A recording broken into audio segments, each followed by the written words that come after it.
what I do, and we'll talk about the technical setup, and what I do is I take video.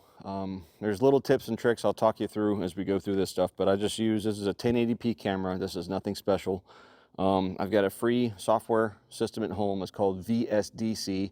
I'll send the link there. They've got the free and they get the premium version. The premium version is 25 bucks, and it's a video editing platform, so it's a little bit of a technical learning curve you may have with that, but it gives you a lot of tools. It gives you a lot of editing capability. You can manipulate audio, video, do some filters, and over time you'll learn to grow. Like, I make hype videos, I've done some different stuff, and so I try to use that tool at its advantage.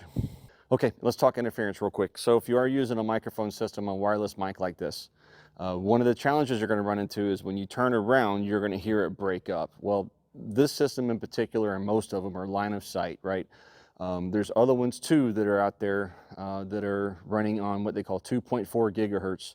So you will run into radio frequency type of challenges where, especially if it's a crowded high school, you got all these, a lot of coaches have the radios and they're talking to the OC upstairs. You got a lot of metal benches. Everybody's using their phones. There's probably some wireless routers there, all running on 2.4 gigahertz. So you can run into issues with that type of setup.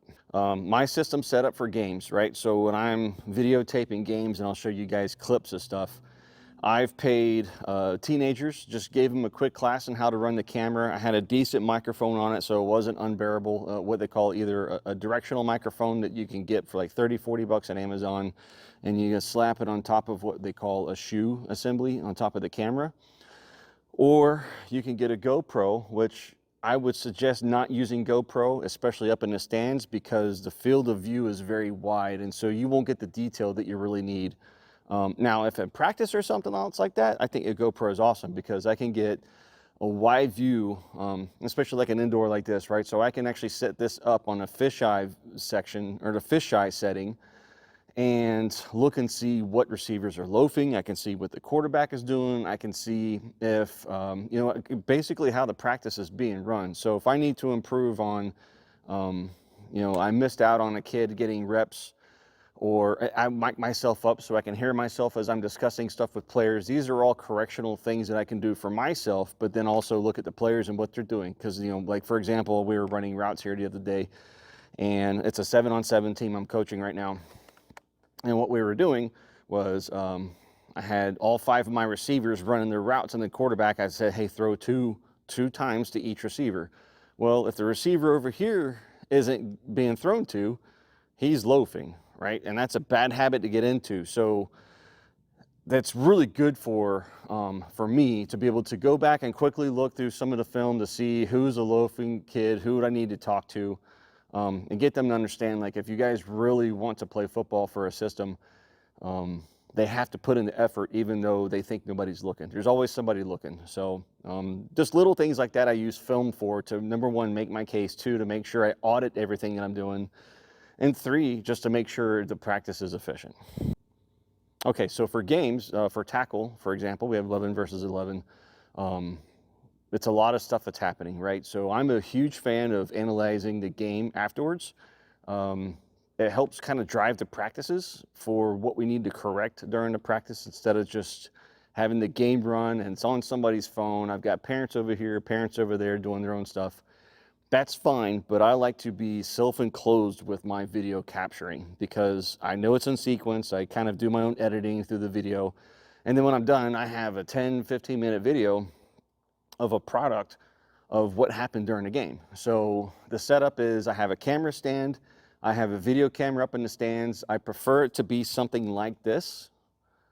They can use their phone if they want to, but the quality may sacrifice, just something trial and error you have to go through. But however, I mean, I've got a camera I can zoom in on and just make sure they get both sides of the field. So I paid somebody, I think 10 or 20 bucks per game as a high school kid, or if they need like hours for the Honor Society volunteer hours, because our organization was nonprofit, we could sign off on that. All kinds of little ideas you can do to get somebody to videotape for you. And make sure they're high enough. But over time, I mean, like the people that we were training, actually had a couple girls that were in high school. They got really good and started getting where, like, my post editing became almost non-existent. I would just slap it in there, combine all the clips together, And within 15-20 minutes, I had a game completely ready to go, sent out to all the coaches. And so they looked at it and watched what they're supposed to do, watch the cues, make sure D-line's doing what they're supposed to do, O-line. So that's what it's all about, right? So that's why I like using the tools of the video system. So we've talked about interference with microphones, the different types of setups, from cheap to kind of elaborate. I've got a decent S21 Samsung phone, and I'll go over that setup here in a minute. Little tips and tricks with audio. So we're also, I'm building a course right now with a couple other people, some quarterback stuff, some other just general coaching ideas.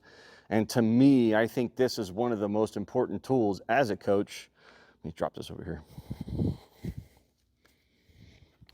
To me, one of the most important things as a coach to be able to review on video, take my time over a cup of coffee or whatever, and see how the team is doing, how the practices are being run.